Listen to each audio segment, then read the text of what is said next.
smartphone generation where technology is a part of our everyday lives. Just like our health, we want to access it from our fingertips. Health for Kids and Health for Teens are proof of how technology in healthcare can be used to reach specific target audiences, for example, children and young people. When we started the project, what we wanted to do was to raise the profile of school nurses, make them more accessible, and to have round-the-clock information. We also wanted to empower children and young people to take ownership of their own health. And finally, have clinically safe information that's age-appropriate. Quickly, when doing the project, we realised there's nothing really out there that's targeted for that age group. So, we created two unique health websites. Health for Kids and Health for Teens introduces a new way for children and young people to take ownership of their own health. Health for Kids, which is aimed at 5 to 10-year-olds, was launched in 2014, and to date it's had over 310,000 page views. Following the success from Health for Kids, we launched Health for Teens, which is aimed at 11 to 16-year-olds, and to date that's had over 90,000 page views. And we also won Best Website in 2015 at the AHCM Awards, which we're really, really happy about. Both websites have proved to be a valuable resource for parents, carers, children, and young people. So, the websites were co-designed with over 200 children and young people throughout Leicester, Leicestershire, and Rutland. Through the creation of both of the websites, we held numerous amounts of focus groups in which all the children and young people had an input on. So they guided us on what they wanted the content to look like, how they wanted the content to be presented, what they wanted the websites to look like, and the overall look and feel of both of the products. They were also involved in what they wanted the launch event to look like, and also our promotional materials that we wanted to hand out. So Health for Kids, which is really cool, it features 4 different worlds, from staying healthy to illnesses to getting help to feelings. All of the worlds have amazing, amazing characters in there, which is exactly what the children wanted. We also have games, interactive content, quizzes, and loads of videos. I'll give you a quick example of one of the games that we have. It's called Poop Shooter. I know it's got a really funny name, but it certainly captivates children's attention, and it teaches them about their digestive system. Hopefully, in lunchtime I can show you Poop Shooter and you guys can have a go at it. There's also a parent and carer section, which includes a school health form. So, Health for Teens was more of a challenge. We knew that we had to get the content right, and we knew that we knew that the content really mattered. So from our focus groups, when asking young people how they access health advice and information online, they said to us that they use Google. And as healthcare professionals, we can't be assured what they're Googling is safe and correct information. So what we aim to do is all the content on Health for Teens, we made sure that it was interactive, it was broken down, and it was in the style of listicles, which is a popular way to digest information. We've also got a range of quizzes, truths and rumours, and web chats that are powered by Chat Health. So following on from the success of Health for Kids and Health for Teens, it's only natural to bridge the gap between our 0 to 5 audience. So therefore we've got Health for Kids, Health for Teens. So as you can see, we're working towards a seamless digital health journey for our 0 to 19 offer.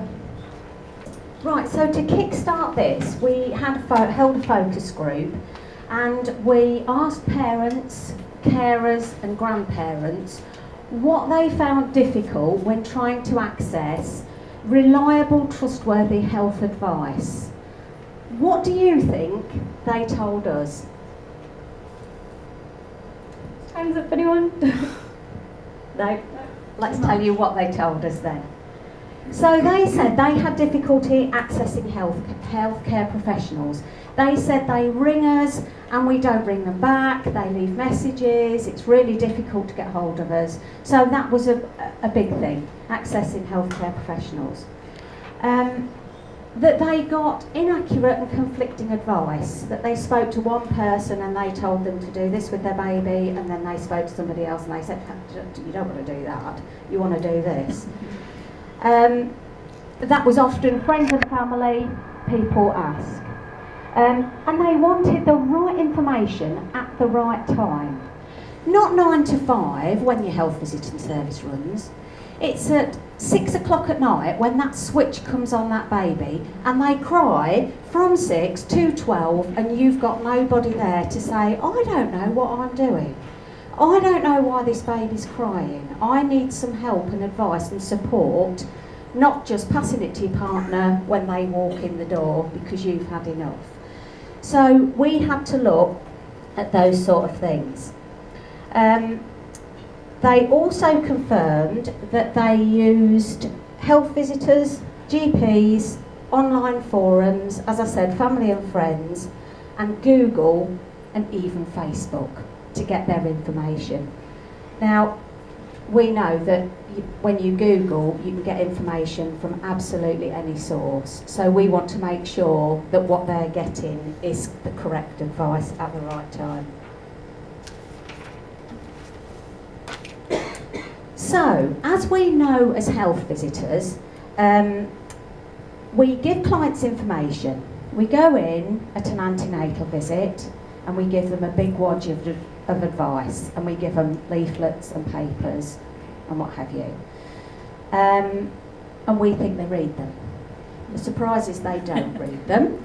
They put them to one side because a lot of that information isn't actually relevant at that time. They want to get this baby out and they're not really thinking about what's going on afterwards. A lot of clients can't attend our one-to-one We Run Bumps to Babies sessions in Leicestershire, throughout Leicestershire, and invite parents to come in and gain advice. Often they can't come. In Melton Mowbray we started an evening session and they came in the evenings. One of my big things was that I really wanted fathers to be involved and partners, and if the partners were at work they couldn't come. I'm also really well aware, as Wendy's alluded to, of us silver surfers. We're the biggest childcare now out there, one of the biggest forms of childcare, and we need to get grandparents on board as well to be accessing. When we see clients at the primary birth visit, again we go out with a big wad of really expensive, really pretty leaflets. They put them in their primary healthcare record. When you go back to do the 6-week assessment, they're still there, all neat and tidy, and you say to them, what are you doing about your breastfeeding? Is everything going okay? And they're like, oh no, I didn't know about that, because it's all in the red book. The other thing is, they don't always realise that the red book's their property, and that they can go in it, and there's some fantastic information in there. But you know, if you've got baby brain, you don't think about things like that. You just want to get through the next day. This is why we think that we need a really good website for 0 to 5s. We need somewhere where we can say to them, we can put a sticker on their red book, and we can say to them, if you need that advice at 3 o'clock on a Sunday morning, go there. You will get information. So these are the things that we're looking at. I've called them tabs, but I don't think they are called tabs, are they? But these are going to be the access points. So preparing for my baby, all your antenatal information will go in there. Your life as a parent, all your breastfeeding, your sleeping, and all that sort of thing. Feeding your child, we've got our dietitians on board, and they're going to do big swathes of information about feeding your child from, now it's not called fussy eating, it's called something else, and I can't remember what it is, but we all know fussy eating. But that's not the technical term now. From fussy eating, weaning, the whole band. Child health, just so that they can access information about minor illnesses and minor ailments, which might just stop that panic and that rush to a walk-in centre or an A&E that really isn't required, something that gives them some confidence to be able to do that. Learning and play, behaviour, getting help, and then we're going to have some professional information as well, so that if somebody comes into a clinic, you can actually go onto the website, pick up all of our standard operating guidance and all of our policies and procedures and work through that as well. We're also looking at linking in with local authorities, so that if people want to go to activities, they'll be able to link in and find out where those activities are. We're going to put something on for fathers, so that we've got support for fathers and partners, and I do appreciate that we have same-sex partners now, so we need to be thinking about those. In my area, we had 2 forces bases, and I went out to see the parents there, and they're really keen on this, and they've asked for certain elements to be included. Everything that's written on here will be written by qualified members of staff, and I can't tell you how enthusiastic people are about doing this.